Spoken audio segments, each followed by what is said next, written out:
Before I start the video, I want to thank you guys for the jump to 720 subs. I love the goofy numbers and really want to get to 42069 in the future. Saw dudes.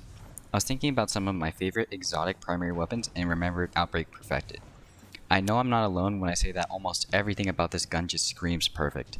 After playing around with some of the Stasis subclasses on all three characters, I settled to create yet another Shadebinder build.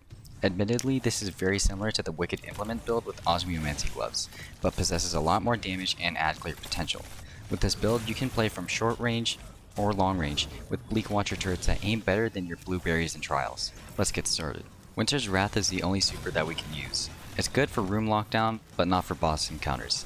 I personally ran Healing Rift for the added security. However, if you feel confident in your ability to stay alive, Empowering Rift grants a sizable bonus to our damage output.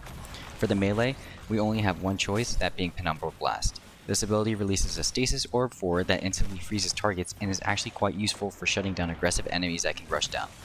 As I already mentioned, we will be using Coldsnap Grenades, which spawn Seekers that freeze targets. With the two charges provided by Osmiomancy Gloves, we will be converting some of these into turrets for area denial and control. As for the aspects, I chose to use Ice Flare Bolts and Bleak Watcher. Ice Flare Bolts causes freezing Seekers to spawn after shattering a frozen target. When used in tandem with Outbreak Perfected, we barely need to worry about keeping enemies still. Bleak Watcher allows us to convert our grenades into stasis turrets that fire slowing rounds at enemies. The constant application of slow to targets makes proccing Ice Flare Bolts easier and reduces the effort needed to spread status effects. As for the fragments, I ran Whisper of Rending, Durance, Refraction, and Torment.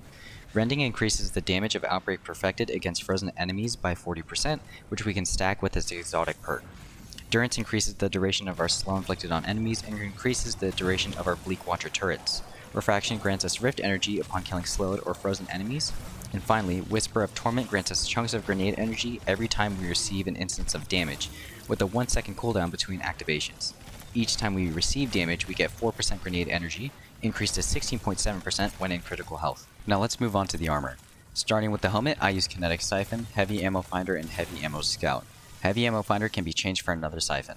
On Osmiomancy Gloves, I slotted Grenade Kickstart, Impact Induction, and Bolstering Detonation. For the dress, I used Arc Reserves and 2 variable resistance mods. Change these out for each activity for maximum damage resistance. With the leggings, I ran Arc Scavenger, Innervation, and Recuperation. And finally, on the Bond were Reaper, Bomber, and Powerful Attraction. For this build, I would lean into Recovery and Discipline. Getting 100 Resilience is nice, but entirely up to you. Like many of my other builds, there will be 2 weapon loadouts for today. I highly recommend messing around with it and switching out weapons to your liking. Weapon Loadout 1 focuses on DPS through our special and heavy weapons. As I mentioned at the start, Outbreak Perfected will be in our kinetic slot. We will be using Iterative Loop and Hothead in the energy and heavy slot respectively. I rolled my Iterative Loop with Lead from Gold and Full Shot, so that ammo economy is a non-issue. In any case, this loadout focuses a lot on boss DPS and has no issues clearing BP units. Once Hothead's reserves have been burned through, we have 2 fantastic options to deal damage with. Weapon Loadout 2 is the defensive option. I use Lubra's Ruin in the energy slot and Apex Predator in the heavy slot. Because we are constantly going to be able to freeze enemies, we can use Lubra's ranged attack to charge our guard with little to no risk. Since we aren't running Whisperer Bond, the 95% damage resist provided by the glaive can save us in sticky situations. Glaives are defensive tools and not meant to do massive damage.